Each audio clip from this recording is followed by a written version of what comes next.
4:40. This is Grant Hudson, CKLW 2020 News. A major narcotics ring breakup has been announced by Wayne County Undersheriff Lorne Pittman. These are upper-level people. There's always a possibility that there are more. We're working to that end. We intend to continue to work that way. 31 people are now on the slammer. County Prosecutor William Cahalan tells the Big 8 today's sledgehammer action virtually cleans up the city of Inkster. Well, this pretty much places under arrest every major narcotics dealer in the city of Inkster. I assume that they'll be replaced. That's the history of narcotics. Under what period of time? How long? Well, I'm sure there will be people right now attempting to replace them. In the field of narcotics, it's like prohibition. There's a demand for this material. A high-speed chase down Plymouth Road ends in death today for an innocent man. As far as the panel was concerned, it was smashed in half. The the driver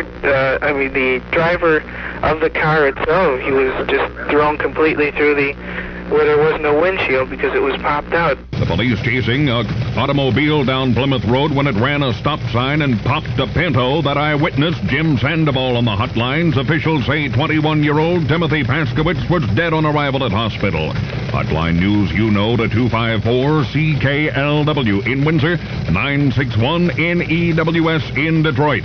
Your call will be kept confidential if you like. We pay a weekly cash award and write a check for $1,000 for the year's best story. Common Counsel's Tony Wisbecki says he's hanging up his lawmaking shoes. This morning I submitted a resignation to the president of the council, telling him that I was resigning from the Common Council in order to take a position as Deputy Auditor General for the city of Detroit. We don't know yet what the effective date of my resignation will be because that has not yet been decided, but it will be sometime within the next month. Excedrin headache number 173. A super big U.S. Army dump truck parked along Military Road about a mile and a half from Camp Grayling. Along came a car with 5 people in it, one with his head hanging out a rear window, that man with his beak out the back barfing on the byway. The car got a little too close to the dump truck. The man's head slammed into the truck's bumper. 43-year-old John Kelly Jr. decapitated. Nearly half of the gasoline stations in Michigan will be reducing hours or limiting sales over the weekend. That word coming from the AAA's Tom Friel. Of the gas stations affected by the gas shortage this week, 70% are south of a line from Bay City to Muskegon. This week's Auto Club survey shows Southeast Michigan having the most stations affected by the shortage. 1/3 of all stations limiting operations are operated in the Detroit metropolitan area. If your weekend travels will be in Canada rather than the United States, you'll find no gas shortages anywhere in the Dominion. The House has thrown out legislation to cut off funds for bombing of Cambodia. That move coming after the House got indirect assurances that President Nixon's willing for the first time to accept a legal deadline for ending U.S. military involvement in Indochina. The date battering around Washington is August 15th. CKLW News Time, 4:44. Yes, here's to our dealers. Bless them all. CKLW Sports. Jim Perry will be on the mound tonight as the Tigers take on the Baltimore Orioles and try to stretch their winning streak to 5.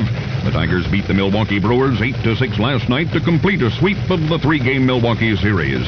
If the weather cooperates, the unlimited hydroplanes will be back on the Detroit River in hopes of qualifying for Sunday's Garwood Trophy race.